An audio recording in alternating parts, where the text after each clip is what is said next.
이준석 개혁신당 의원이 자신을 소재로 한 다큐멘터리 영화 준스톤 이어 원 시사회에서 조기 대선이 열리면 출마해서 압도적인 새로움으로 대선도 이렇게 치를 수 있구나 하는 모습을 보일 것이라고 밝혔습니다. 이준석 의원은 이제 안 해본 선거가 없다. 선거를 관통하는 한 가지 메시지는 깨우쳤다며 불리함을 극복하는 방법은 과정과 중간 수단을 통해 압도적인 새로움을 보여주는 것이라고 거듭 압도적인 새로움을 강조했는데 여기도 초대석 이준석 의원과 관련 얘기 직접 들어보겠습니다. 어서 오십시오. 네, 안녕하십니까. 압도적 새로움 얘기는 좀 뒤에 하고 허은하 전 대표가 의원님과 CBS 김현정 뉴스쇼 유착 뭐 이런 얘기를 했던데 이게 뭐 무슨 얘기인가요? 이게 사람들이 헤드라인을 크게 달면은 무슨 일이 있는 줄 아는데요. 네. 사실 유착이라고 하는 것은 이런 게 아니죠. 이권을 두고 이제 언론과 결탁한다든지 이런 걸 유착이라 하는 건데, 근데 이제 허은하 전 대표가 최근에 이제 당원 소환제로 당 대표 물러나게 되면서 뭐 아직까지 미련이 좀 남아가지고 그래서 이런저런 말씀하시는 것 같습니다. 해프닝이라면 해프닝인 것 같은데 관련해서 이재명 대표 페이스북에 뉴스쇼가 왜 대체 민주당과 이재명에게 심하게 하나 했더니 이런 악의적 프레임이 다 이유가 있던 모양 뭐 이런 글을 적었는데 저는 앞으로 국민들께서 대통령이나 중요한 직위의 공무원 뽑을 때 꼭 피해야 되는 유형이 있다. 근데 방금 전에 이재명 대표가 말씀하신 부분을 놓고 저는 엄청난 피해의식이 있구나. 그러니까 본인에 대해서 여러 사법 리스크나 이런 것들이 전개된 것이 100% 검찰 탓이고 100% 언론 탓이다 라는 인식을 하고 있고 그럼 나는 내가 지금 가진 어떤 힘을 바탕으로 해가지고 언론이나 검찰을 길들이게 해야겠다. 이런 분들이 나중에 이런 식으로 사회 개조하려다가 나 망가뜨릴 수 있다. 저는 이렇게 생각하거든요. 저는 그래서 굉장히 이 부분에 대해서 국민들이 심각하게 보셔야 될 것이 입맛에 맞지 않는 언론은 다 가짜뉴스다. 라고 하면서 대신 유튜브 봐라. 이렇게 했던 분이 윤석열 대통령이거든요. 그러다 보니까 유튜브에서 떠드는 과학적 근거가 전혀 없는 부정선거 음모론 이런 거 붙들고 이제 대통령이 몰락한 거거든요. 저는 지금 아마 이재명 대표도 그 조기 첫 단계 아닌가. 나에 대해서 부정적인 언급이 나오는 언론은 나의 적이다. 라는 언론관을 드러내기 시작했다 봅니다. 피해의식 말씀해 주셨는데 19일 MBC 100분 토론에 이재명 대표가 출연했는데 이 해당 페이스북 내용에 대해서 내 뜻에 부합했다. 그렇게 얘기를 하면서 언론은 나한테 불리한 것은 단독, 특종이라면서 신속하게 보도하고 내가 무죄 판결을 받으면 별로 보도가 없다. 총량으로 따지면 저한테는 마이너스 쪽이다. 이렇게 얘기를 했는데 이것도 그럼 일종의 피해의식의 발현이라고 보시는 건가요? 그렇죠. 아니 저야말로 뭐 억울한 일이 없겠습니까? 당대표 쫓겨날 때 대서득필로 무슨 성상납 의혹 이런 거 언론이 보도했는데 나중에 성상납 혐의 무혐의 나고 나가지고는 그만큼 동일량으로 보도 안 했거든요. 그럼 제가 거기서 어디 가서 불평도 안 하잖아요. 그러니까 이재명 대표가 본인이 아주 특별한 불합리한 대우를 받고 있다는 듯이 그렇게 말씀하시는 거는 언론 길들이기의 일환이다라고 저는 보기 때문에 부적절하다. 근데 뭐 악의적이라는 표현을 이재명 대표 페이스북에서 썼는데 어쨌든 특히 보수 언론 이런 데는 이재명 대표의 적대적이거나 적어도 우호적이지 않은 거는 사실이잖아요. 그러면 그런 보도들이 계속 누적이 되면은 피해의식과 경계심이 생길 수도 있는 거 아닌가요? 아니 저한테는 뭐 예를 들어 뭐 경향신문이나 한겨레 신문에서 사설로 아예 저를 뭐 혐오주의자 무슨 뭐 갈라치기 뭐 이런 식으로 공격한 게 몇 년째 됐거든요. 제가 그런 거 보고 나서 뭐 공식적으로 그런 언론사들에 대해 가지고 제가 반박을 할 수 있어서 제가 거기에 비판하거나 이러진 않거든요. 그분들의 논조라는 걸 회사의 논조라는 것이 제가 지향하는 그런 세상과 다를 수는 있겠지만은 그게 악의라고 보진 않거든요. 그분들의 관점이 저랑 다른 것이지. 그런데 언론관이 이재명 대표는 본인을 비판하거나 아니면 본인의 관점에 대해 지적하면은 악의라고 보는 것 같아요. 저 굉장한 피해의식이고 국가를 경영하기에는 좀 부적절한 인식이다 이렇게 봅니다. 근데 그런 피해의식이 설사 있다고 하더라도 그게 어떤 뭐 물리적인 압박이나 실력 행사로까지는 안 가지 않을까요, 그래도?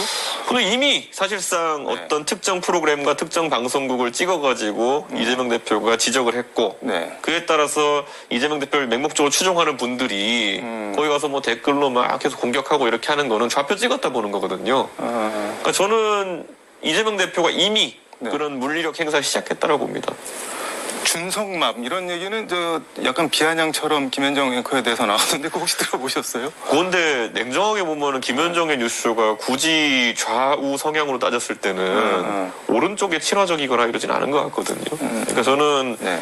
그 원래 삐딱한 눈으로 방송을 보면은 네, 네. 방송이 삐딱해 보이는 겁니다. 그렇기 때문에 저는 부처 눈엔 부처만 보이고 뭐 눈엔 뭐만 보인다고 네. 이재명 대표가 너무 그렇게 본인의 왜곡된 시야로 세상을 보지 않았으면 하는 생각입니다. 윤석열 대통령 유튜브 얘기해줬는데 네. 뭐 이재명 대표도 기존 레거시보다는 김어준 뉴스공장, 이동형 TV 이런 그러니까 본인한테 우호적이라고 생각하는데 유튜브를 더 좋아하는 경향이 있는 것 같습니다. 그게 우리 국민들이 지금 이 방송 보시는 광주방송 시청자분들이 조심하셔야 될 게 윤석열 대통령이 대통령 되기 전부터 그런 낌새를 보인 게 사실 굉장한 징후였거든요. 그러니까 자기에게 비판적인 논조일 수 있는 레거시 미디어, 그러니까 팩트 체크를 하고 네. 보도 절차를 지켜가지고 보도하는 언론들은 불편하게 생각하고 자신에 대해서 옹호하는 유튜브만 쫓아다니던 대통령이 나라 망가뜨린 것처럼 지금 이재명 대표도 본인들이 솔직히 관리하는 일부 유튜브 채널이 있는 걸로 보입니다. 출연해서 이렇게 발언하고 하는 그게 아마 큰 지도자가 되는데 굉장히 결격사유다 저는 이렇게 봅니다. 모셔놓고 계속 이재명 대표 얘기만 하겠는데 하나만 더 물어보면은 민주당은 중도보수 정당이다 이재명 대표가 그렇게 네. 얘기를 했는데 그거에 대해서 그냥 페이스북에서 차선 물고 달리고 급정거 급출발 반복하고 깜빡이 없이 차선 바꾼다. 이건 어떤 말씀입니까? 이재명 대표가 사실 과거 음주운전 때문에 문제된 적도 있지만은 이재명 대표는 지금 누가 봐도 제일 왼쪽 차선에서 항상 좌회전하려고 기다리던 사람인데 갑자기 이제 교차로에 들어서자마자 네. 우회전하려고 있어요. 그러니까 이거는 무조건 사고 납니다. 이거는 나중에 이분이 만약에 어떤 큰 자리에 가게 되면요 맥락이 없는 정치를 하고 맥락이 없는 통치를 하는 그런 상황이 되는 거거든요. 저는 그래서 네. 이런 말이 나오는 것 자체가 굉장히 안 좋은 징후다. 윤석열 대통령도 사실 네. 뭐 정권을 넘나들면서 정권의 입맛에 맞는 수사를 해오던 사람인데 대통령 되려고 무슨 자윤이 뭐니 자기 마음속에도 없는 거 떠들더니만은 저렇게 된 거거든요.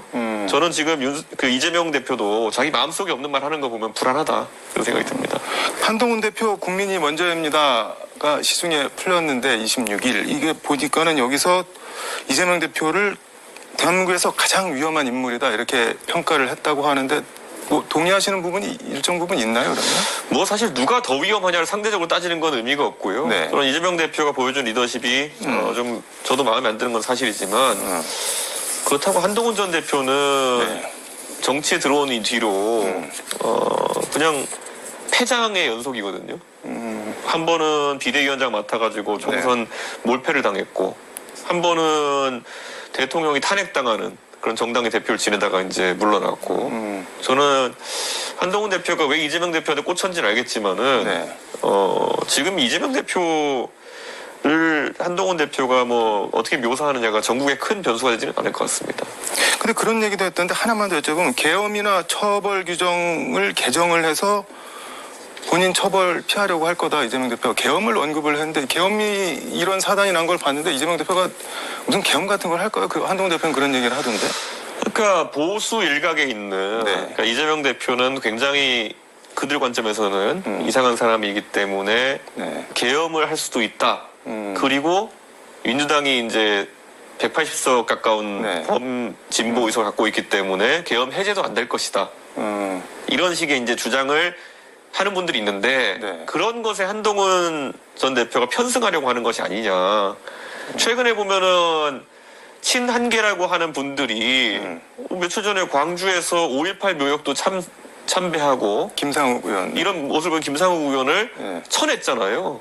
단톡방에서 쫓아냈다고 하더라고요. 그렇죠. 그게 파문한 거죠 사실상. 저는 한동훈 전 대표와 그 주변 분들도 이제 조기 대선이 다가오고 경선을 치러야 되는 상황이 오니까 그런 유불리를 따지기 시작한 것이 아닌지. 원래 여의도 문법 안 따르겠다 그러더니만은 가장 여의도 문법적인 방법으로 지금 경선에 임하려고 하는 것 같다.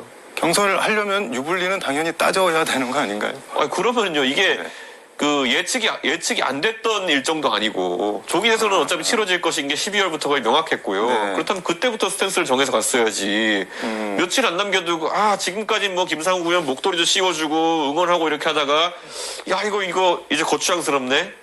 김상욱 의원 이제 정리하자. 이거는 좀 이상하다 이런 생각입니다. 24일 그 영등포구 CGV에서 준스톤 이어원 예. 사회를 했는데 준스톤 이어원, 준스톤은 준석인 것 같고 이어원은 준스톤 이어원 무슨 뜻인가요? 그런데 네, 아마 취지는 제가 당대표 잘리고 나가지고 한 1년간의 세월, 그 총선 전까지 세월을 어떻게 보내느냐를 그 감독님이 좀 궁금해했던 것 같아요. 그 1년 동안을 예. 팔로우. 사실 이게 재밌는 게요. 네. 그 감독님이 어쨌든 본인의 예술가로서 본인의 명예를 걸고 이제 좋은 작품 만들 거다. 저를 미워하는 작품이 아니라. 그런데 정말 좋은 작품 만드신 것 같아가지고 좀 기분이 좋습니다. 그 어제 시사회에서 기자들 질의에 조기 대선 압도적인 새로움을 보여주겠다고 하셨는데 압도적인 새로움이 뭐 어떤 건가요? 대한민국 정치가요. 네. 이제 사실 이재명이냐 윤석열이냐라고 하는 그런 아주 킬러 문항 같은 답이 뭔지 모르겠는 지난 대선을 겪은 뒤에 네. 이번에도 탄핵 반대하는 국민의힘의 그 후보냐 아니면은 또 사실 지난번에 이미 대안이 아닌 것을 입증했던 지난 네. 대선에서 이재명 후보냐 이 중에 선택해야 된다면 불행한 선택입니다. 전 그래서 네. 만약 조기 대선이 치러진다면은 압도적 새로움을 보여주겠다는 건 새로운 길을 보이겠다는 거거든요. 그래서 저는 지금 뭐 AI 뭐 디지털 혁명 이런 얘기 많이 나오는데 적어도 이공계 출신이고 이런 부분에 대한 관심을 갖고 발언해온 저에게 역할이 있다 보고 또 한편으로는 지금까지 선거할 때마다 네. 지난 대선 때도 그랬고 이번에 뭐 동탄 선거도 그렇고 저는 계속 새로움을 보여왔습니다. 네. 그 새로움도 다른 게 아니라 열심히 하고 새로운 아이디어를 내고 이런 부분이거든요. 저는 이게 선거 승리의 답일 것이다 이렇게 보고 있습니다. 뭐 대선, 지선, 총선, 당 대표 경선까지 이제 안 해본 선거가 없다. 예. 그러면서 한 가지 메시지는 확실하게 깨우쳤다라고 말씀하셨는데 뭐를 깨우치신 건가요? 저는 아까 말했던 압도적 새로움을 계속 보여주는 것이다. 국민들에게 보여드리는 것이고 이번에 아마 캠페인 방식부터 네. 그리고 선거에 대한 뭐 돈 선거에 대한 관점부터 해가지고 많은 것들을 바꿔놓겠다. 기존 선거에서는 관성에 따라서 이거 해야 되지 하는 것들은 안 할 수도 있고요. 남들이 안 하던 것도 많이 할 것이고요. 네. 지금 당장 저희가 준비하는 것 중에 국민들과의 소통 과정조차 완전히 재설계하고 있습니다. 저희가 지금 네. 앱을 이제 좀 있으면 출시할 계획인데요. 앱이요. 예. 압도적인 새로움을 보여드리겠습니다. 근데 저는 개인적으로 어제 기자회견에서 제일 눈에 띄는 게 불리함을 극복하는 방법은 과정과 중간 수단을 통해 압도적인 새로움을 보여주는 것이다라고 했는데 불리함 극복 이거는 선거에 나와서 당선이 되겠다 이기겠다 이런 말씀. 그렇죠. 예. 저는 제가 뭐 네. 호사가들이 자꾸 무슨 뭐 단일화 할 거냐 뭐 이런 얘기 하는데요. 네. 동탄 선거 때도 그런 말 엄청 들었습니다. 너 진짜 이번에 지면은 정계 은퇴할 수도 있어. 그러니까 동탄에서 무조건 이기는 방향으로 단일화해야 되는 거 아니야? 그래서 아니요, 저는 네. 오히려 단일화하면은 질 거라고 생각합니다라고 하면서 냉정하게 거절했거든요. 그리고 저는 동탄 선거 나가서 20% 차이를 극복하고 이제 당선이 됐거든요. 저는 대선도 네. 그런 어떤 유불리를 따져가지고 잔머리 굴린다고 해서 될 수 있는 선거가 아니라 생각합니다. 네. 그래서 붉은 정치로 저는 대한민국의 정치 물줄기 자체를 바꿔버리겠다. 냉정하게 예를 들어 지금 이 광주방송 시청하는 분들도 네. 사실 호남 같은 경우에는 그런 줄기 속에서 네. 새로운 새로운 선택들을 몇 번 해온 분들입니다. 예를 들어 노무현 열풍 만들어낸 것도 네. 호남이고요. 예전에 2016년도 선거에서 국민의당 열풍을 만들어주신 것도 호남이었습니다. 네. 저는 그런 압도적 새로움 만들어낼 수 있는 지역으로서 호남의 가치가 있다 보는 것이고 그래서 저는 제가 보수 계열의 후보라고 사람들이 얘기하지만 네. 저는 예를 들어 5.18에 대해서도 저는 책임에서 자유롭고 한편으로는 지금까지 보수 진영의 누구보다도 5.18 정신에 대해 가지고 진지하게 접근해왔고 네. 저는 그런 부분에서 이제 호남에서도 한번 새로운 선택을 통해 가지고 새로움을 보여줄 때가 또 한번 왔다라는 생각을 합니다. 압도적인 새로움을 보여주면은 일단 호남에서 응답을 할 거라고 기대를 하시는 거네요. 적어도 국민의힘이 있을 때도 네. 항상 진정성 있게 호남에 접근했고 호남을 위한 예를 들어 흑산도 공항 같은 것들 가장 앞장서 추진하겠다고 했던 것이고 섬에다가 급수시설 넣는 거 이런 거 네. 다 생기지 않았습니까? 저는 앞으로도 정치하면서 저한테는 영남이 없고 호남이 없을 겁니다. 오직 대한민국만 있을 뿐입니다.